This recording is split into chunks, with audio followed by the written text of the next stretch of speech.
देखिए दोस्तों, समझिएगा। भौगोलिक उपनाम है ना, भौगोलिक उपनाम क्या होते हैं दोस्तों? जो इनके पुराने नाम होते हैं ना, उनको कहा जाता है भौगोलिक उपनाम, है ना। जो पहले के जो नाम होते हैं, है ना। जैसे कि ये क्या होता है दोस्तों, स्टैटिक जीके, इसमें क्या होगा, जो चैप्टर वाइज प्रैक्टिस होगी दोस्तों, इसमें जैसे सभी सब्जेक्ट आएंगे, जैसे आपकी हिस्ट्री वगैरह, ये सब प्रैक्टिस वाइज जो चैप्टर वाइज होंगे, है ना। जैसे आज भौगोलिक उपनाम लेके आया हूँ मैं, ना। स्टैटिक जीके है, आपको बहुत अच्छा लगेगा पढ़ के। छोटी किताबों से, छोटी छोटी किताबें हैं, बट इसमें से बहुत अच्छे अच्छे क्वेश्चन होते हैं, है ना। तो पूछता है आपसे, इस्पात नगरी किसे कहा जाता है? तो इस्पात नगरी पूछेगा तो याद रखना भिलाई को कहा जाता है। किसे कहा जाता है? इस्पात नगरी किसे कहा जाता है? तो याद रखना भिलाई को कहा जाता है इस्पात नगरी, है ना। जयपुर को दोस्तों गुलाबी नगरी कहा जाता है, जयपुर को, है ना। जयपुर को क्या कहा जाता है? गुलाबी नगरी कहा जाता है। जयपुर के बारे में याद रखना, है ना। आगे चलते हैं। भारत का स्वर्ग किसे कहा जाता है? तो भारत को स्वर्ग पूछता है तो किसे? कश्मीर को कहा जाता है। किसे कहा जाता है? भारत का स्वर्ग किसे कहा जाता है? तो कश्मीर को कहा जाता है, याद रखना। शिमला दोस्तों ये कहाँ की? हिमाचल प्रदेश की राजधानी है। नैनीताल कहाँ पर है? तो ये याद रखना, ये नैनीताल कहाँ पर है? उत्तराखंड में, है ना। नैनीताल हो गया है, ये नैनीताल झील है ना। तो याद रखना, घूमने के लिए बहुत अच्छा स्थान है। और तो इसे याद रखना, कहाँ पर? उत्तराखंड में शिमला, है ना। शिमला ये हिमाचल प्रदेश की राजधानी है। जयपुर को गुलाबी नगरी कहा जाता है। जयपुर है कहाँ पर? तो राजस्थान में, याद रखना, है ना। धान का कटोरा किसे कहा जाता है? धान का कटोरा, तो याद रखना छत्तीसगढ़ को कहा जाता है धान का कटोरा। धान का कटोरा किसे कहा जाता है ना। तो छत्तीसगढ़ को कहा जाता है। किसे कहा जाता है? छत्तीसगढ़ को धान का कटोरा कहा जाता है ना।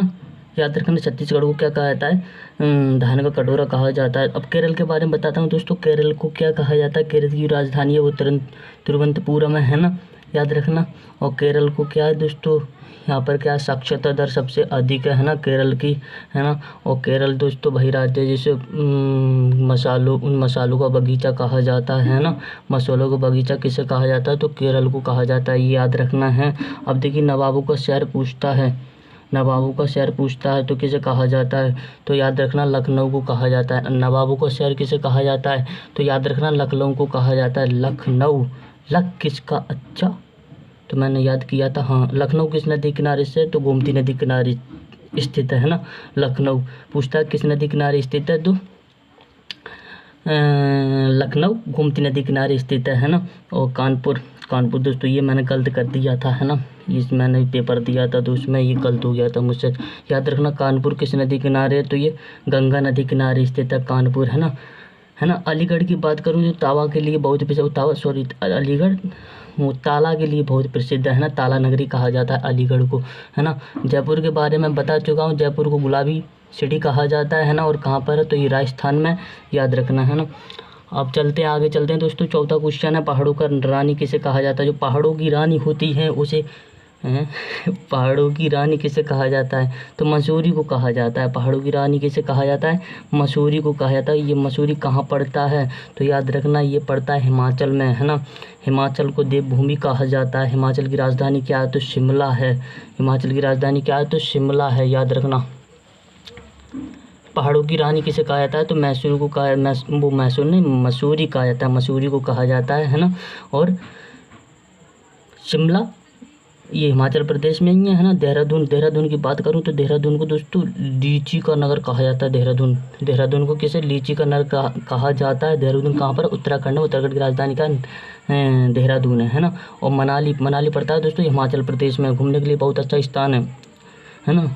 अब देखना दोस्तों, पाँचवा तो हो गया। अब आगे चलता है भारत का दिल, मोस्ट इम्पोर्टेंट। ये तो सबको मालूम होना चाहिए, भारत का दिल किसे कहा जाता है? तो भारत का दिल यानी दिल्ली को कहा जाता है। दिल भारत का दिल किसे कहा जाता है? तो दिल्ली को कहा जाता है। दिल्ली भारत की राजधानी जो दिल्ली 1911 में बनी थी, है ना। और जो घोषणा हुई थी दिल्ली की, जो 1912 में इनकी घोषणा हुई थी लॉर्ड हार्डिंग के समय, है ना।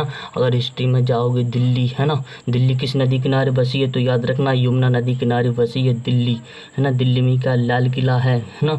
याद रखना, बहुत अच्छा स्थान है दिल्ली, है ना।